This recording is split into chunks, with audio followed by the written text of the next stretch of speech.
السلام علیکم۔ جون کی 11 2021 بروز جمعہ، ریفارمر مرزا ارشد حاضر خدمت۔ آپ کہتے ہو گے کہ یہ کیا بات ہوئی، جب جی چاہا ویلاگ بنا دیا، جب جی چاہا گھر پہ پڑے رہے۔ تو ایکچولی یہ بات ہے کہ ہمارے پاکستان میں جو سب کچھ ہو رہا ہے ڈیلی، وہ ایک روٹین ہے، حادثہ روٹین میں ہو رہے ہیں، ان کا کوئی تدارک نہیں ہو رہا، چوریاں، ڈاکو، موبائل چھینے جا رہے ہیں، سب کچھ اسی تسلسل سے چل رہا ہے۔ لوٹ مار کرنے والے لوٹ مار کر رہے ہیں، بڑے بڑے گینگسٹر جو ہیں وہ آج بھی پھر رہے، دند رہتے پھر رہے، عدالتیں اسی طرح اپنی مرضی کے فیصلے کر رہی ہیں۔ تو اس لیے دل برداشتہ ہو کے میں خاموش ہو جاتا ہوں کہ آئی کین ڈو نتھنگ، شاید ہم کچھ بھی نہیں کر سکتے، کیونکہ ہمارا مقابلہ بہت سی ایسی طاقتوں سے ہے جو نہیں چاہتے کہ پاکستان پھلے پھولے۔ میں آپ کو مثال دیتا ہوں کہ اگر ایک بیٹا آپ کے گھر میں کمائی کرتا ہے، دن رات محنت کر کے آپ کے گھر میں پیسے بھیجتا ہے، آپ کا گھر چلاتا ہے، تو اس کا اتنا حق تو ہونا چاہیے کہ وہ آپ کے گھر کے فیصلوں میں تھوڑا بہت عمل دخل اس کا ہو، نہ کہ جب بھی کوئی فیصلے کا وقت آئے تو آپ اس کو اگنور کر دیں۔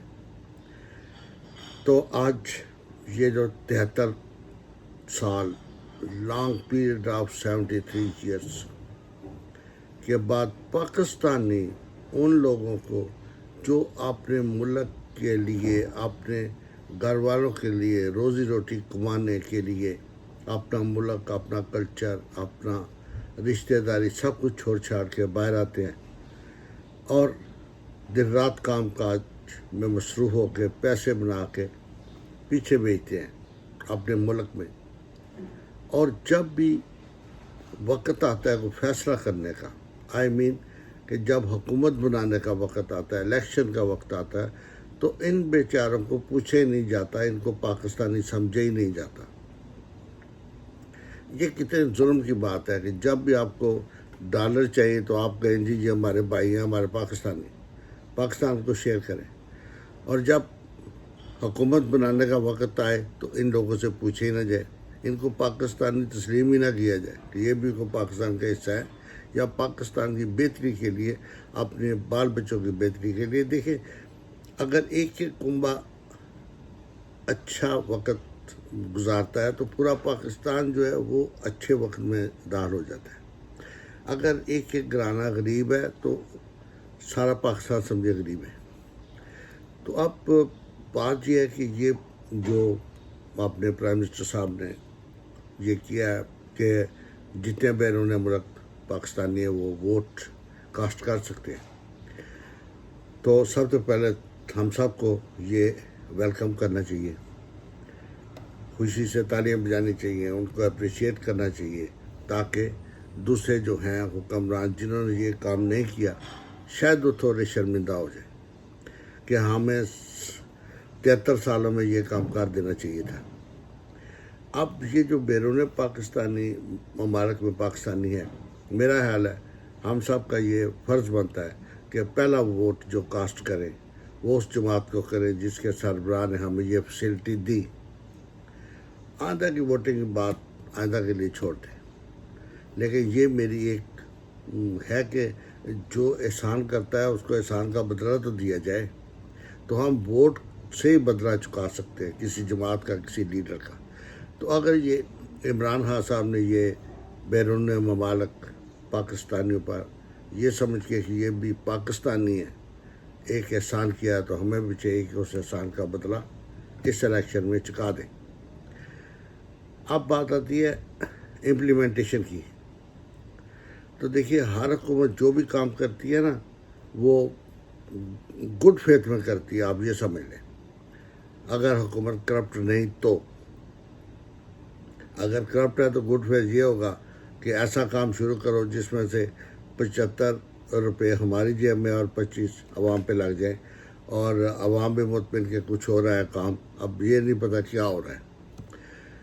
تو اب میں آپ کو مثال دیتا ہوں، یہ جو ووٹ کاسٹنگ ہے اس کا فوری طور پہ حکومت کو چاہیے. آج کل اتنے جدید ترین الیکٹریکل نظام ہے کہ آپ جہاں سے بھی چاہیں ووٹ کاسٹ کر سکتے ہیں.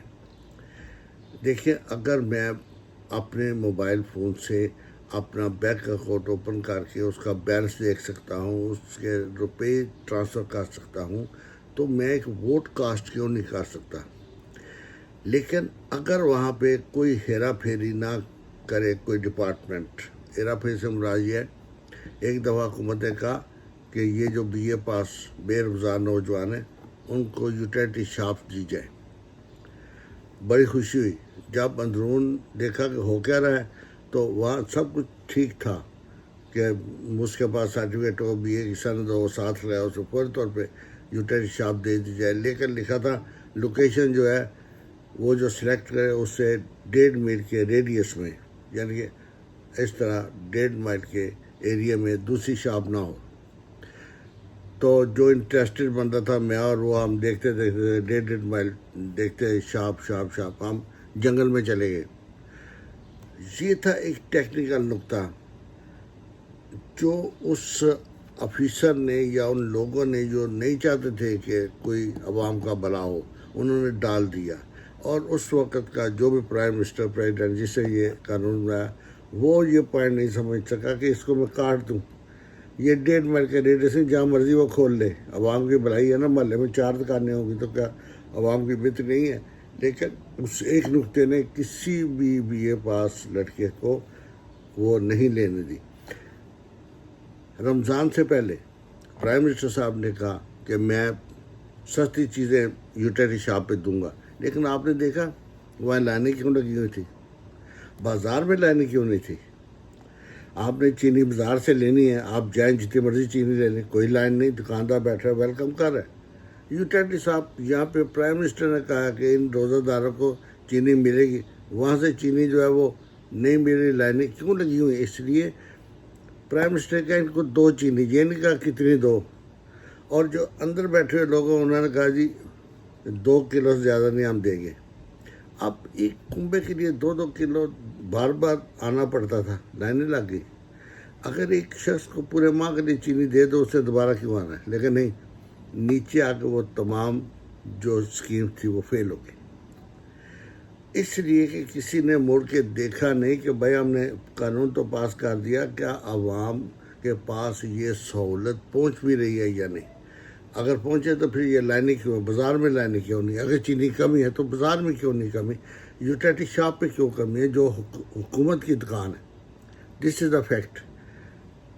میں آپ کو بتاؤں، یہ جو روشن ڈیجیٹل اکاؤنٹس ہیں ان کے بارے میں بھی لاگ بناؤں گا ڈیٹیل، لیکن مجھ صرف بتاتا ہوں کہ میں نے یہ اوپن کیا نیشنل بینک کا، تو وہاں کوئی روشن ڈیجیٹل اکاؤنٹ کے لیے کوئی کالم ہی نہیں تھا جسے میں کلک کر کے اسے اوپن کرتا ویب سائٹ پہ. میں نے حبیب بینک کا اوپن کیا، روشن ڈیجیٹل اکاؤنٹ، وہاں سامنے اپلیکیشن آ گئی، اس پہ لکھا تھا ای میل ایڈریس دو، اپنا نام لکھو، پتہ لو، اپنا شادی کا، وہ سب کچھ فل کیا. نیچے جہاں سبمٹ تھا، جتنی دیر میں فل کرتا رہا، اس سبمٹ کے اوپر نا ایک اور آ گیا بنا ہوا دائرہ سا، اس پہ لکھا تھا کہ آپ کنٹیکٹ کریں میرے ساتھ میسنجر کے ذریعے. اب میرے موبائل پہ میسنجر نہیں تھا، میسنجر ڈاؤن لوڈ کیا، پھر اس سے کنٹیکٹ کیا، اسے سلیکٹ کیا، میں بات کرنا چاہتا ہوں. تو بات کیا ہو رہی ہے میری اس کی، وہ جو ادھر کوئی ہے بھی تھا یا نہیں. آپ کا سسٹم کون سا ہے؟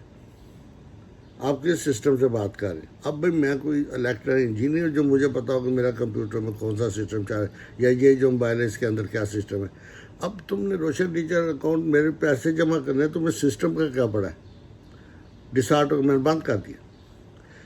لیکن اسی وقت میں نے ایک اور بینک تھا اس کا لیے کھولا ویب سائٹ، تو وہ اسٹیٹ فارورڈ، لیکن وہ بینک پاکستانی بیسیکلی نہیں تھا، وہ مڈل ایسٹ کا بینک تھا جو پاکستان میں کام کر رہا تھا، پاکستان میں اس کی شاخیں تھی. تو یہ فرق ہے ہم پاکستانی لوگوں میں اور باہر کے لوگوں میں. وہ جو باہر کا بینک پاکستان میں کام کر رہا ہے وہ سہولت ایسے دے رہا ہے کہ جیسے ویلکم کر رہا ہے، اور ہمارے بینک جو ہیں وہ ایسے رکاوٹیں ڈال رہے ہیں کہ جیسے کوئی انہوں نے احسان کرنا ہے ہمارے یہ اوپر یہ اکاؤنٹ کھول کے. پرائم منسٹر کہہ رہا ہے اکاؤنٹ کھولیں اور یہ جو آگے بیٹھے ہوئے یہ کیا کہہ رہا ہے. پرائم منسٹر کو تو نہیں پتہ یہ کیا ہو رہا ہے. میں نے سوچا کہ میں یہ جو ہے پورٹل ہے اس پہ کمپلینٹ کروں, پرائم منسٹر پورٹل. میں نے وہ پورٹل کھولا اور وہاں کیا تھا, اسے کہا جی پہلے ہم آپ کو پہچانیں گے آپ کون ہیں, آپ ادھر ایسے بیٹھ جائیں, سامنے تصویریں چلنی شروع ہوگی, جب میری فوٹو آئے گی تو وہ رک جائے گی, کمپیوٹر مجھے پہچان لے گا. اب میں بیٹھا ہوں, کمپیوٹر چل رہا ہے, وہ مجھے پہچان رہا ہے, میں لعنت بھیجو اس کام پہ. تو یہ بات ہے, ایسی چیزیں رکھتی جاتی ہیں جن سے اصل جو ہے مقصد وہ فوت ہو جاتا ہے. اللہ کرے کہ یہ جو پرائم منسٹر نے کہا ہے کہ یہ ہم جو بیرون ممالک میں پاکستانی ہیں وہ ووٹ کاسٹ کریں, ان میں کوئی ایسی ہچ نہ ہو کہ حکومت تو پاس کر دے قانون لیکن کوئی بھی ووٹ کاسٹ ہی نہ کر سکے. ایک چھوٹی سی مثال میں اس کے بعد سے آج کا گینڈ کروں گا. میں امبیسی میں جاتا تھا پاسپورٹ بنوانے, رینیو کرانے کے لیے. وہیں پہ کہتا تھا جی میرا شناختی کارڈ بھی رینیو ہوتا ہے. انہوں نے کہا یہاں جی آپ انگوٹھا رکھیں, سامنے بیٹھے فوٹو کھینچے, پاسپورٹ کے ساتھ ہی وہ پروسیس بھی ہو جاتا تھا میرا. ٹھیک ہے. اب یہ حکومت نے یہ جو نادرا ہے, انہوں نے یہ کہا جی کہ لوگوں کو شناختی کارڈ کے لیے امبیسیوں میں جانا پڑتا ہے, وہاں لائنیں لگی ہوتی ہیں. تو ہم نے یہ کہا کہ آپ اپنے گھر بیٹھے موبائل پہ ڈاؤن لوڈ کر دیں. اب پرائم منسٹر یا جس حکومت نے یہ قانون پاس کیا انہوں نے کہا بڑی اچھی بات ہے, گھر میں بیٹھے ہوئے آپ شناختی کارڈ کے لیے اپلیکیشن دے سکتے ہیں.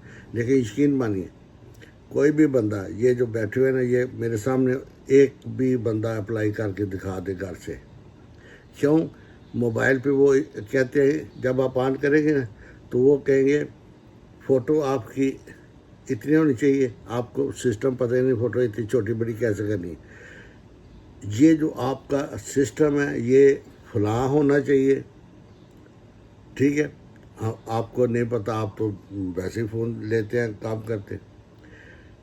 آپ کا جو یہ جو انگوٹھا نشان لگانا ہے اس کے لیے اسکینر اس ٹائپ کا ہونا چاہیے اس کا. اب یہ چیزیں پورے کرنے کے لیے آپ 3 لاکھ کی وہ چیزیں لائیں اور ایک شناختی کارڈ الاؤ کریں. اب کیا ہوا, جو لوگ تھے انہوں نے کمپیوٹر کی سمجھا, انہوں نے چھوٹی چھوٹی دکانوں میں رکھ لی جی یہاں سے جی آپ شناختی کارڈ اپلائی کریں, دیں جی $60 اپلائی ہو جائے. اب لوگ بیچارے امبیسی میں تو فری کام ہوتا تھا, ادھر وہ $60 دے کے وہ لوڈ کراتے آپ نے نشان انگوٹھا اور فوٹوز وغیرہ. تو یہ کیا ہے, حکومت تو سمجھتے ہوگی ہم نے بیرون ممالک جو لوگ ہیں شناختی کارڈ بنانے کے لیے کتنا اچھا کام کیا. یہ جو شناختی کارڈ کا آفیسر آیا جناب اسے تو خوش کر دیا ہے کہ امبیسی میں جانا ہی نہیں پڑتا. یہ پریکٹیکلی کسی نے بھی نہیں دیکھا کہ وہاں ہو کیا رہا ہے. اس میں اتنی باتیں اتنی شکن ڈال دی ہے کہ عام بندہ جو ہے وہ پریکٹیکلی نہیں سمجھ سکتا, ٹیکنیکلی بھی نہیں سمجھ سکتا. ٹھیک ہے. لیکن جی آپ گھر میں بیٹھے آپ اپنا فون آن کرے اپلوڈ کر دیں, یہ نہیں پتہ کس طرح اپلوڈ کر دیں, کیا اپلوڈ کریں. آپ نے اتنی چیزیں اس میں ڈال دیں. آپ سیدھا سادہ مجھے کہیں کہ یہاں سے آپ نے فوٹو کھینچ کے بھیجو, میں بھیج دوں گا. لیکن اگر آپ یہ کہیں گے اس میں آپ یہ ایڈیٹنگ کریں, اس کو اتنے سائز کا کریں, یہ کریں, ہو سکتا ہے مجھے آپ فوٹو بھیجنے دیں, وہ کام آپ کریں. آپ کے پاس وہ مشینیں ہونی چاہیے کہ آپ اس کو ایڈٹ کر کے چھوٹا بڑا کر لیں. یہ آپ کا کام ہے, میرا نہیں. میرا کام ہے بھیج دینا اگر آپ واقعی مجھے فیسیلیٹیٹ کرنا چاہتے. اللہ کرے کہ یہ جو حکومت نے اور ہمارے پرائم منسٹر صاحب نے یہ بیرون ممالک پاکستانیوں کو ایک حق دیا, اختیار دیا ہے. اللہ پاک اس میں ہم سب کو ان کا شکریہ ادا کرنے کی توفیق عطا فرمائے. اور یہ میری دعا ہے کہ اس میں کوئی ایسا بیوروکریٹ کوئی ایسی ہچ نہ ڈال دے کہ کوئی بندہ ووٹ ڈال ہی نہ سکے, یا ووٹ ڈالنے کا سسٹم ایسا ہو کہ بعد میں جس میں کئی شکایتیں اور کئی طرح کے نقائص نکل سکیں. آج کے لیے اتنا کافی ہے. انشاءاللہ پھر ملاقات ہوگی. اپنے گرد و نواح کے لوگوں کا خیال رکھیں. پاکستان ترقی کرے گا انشاءاللہ, ہم لوگ ترقی کریں گے. بس نیک نیتی پہ قائم رہیں. آج کے لیے اتنا کافی. اگر آپ کو پسند آئے شیئر کریں, لائک کریں. Thank you very much. پھر ملاقات ہوگی. پاکستان زندہ باد, پاکستان زندہ باد.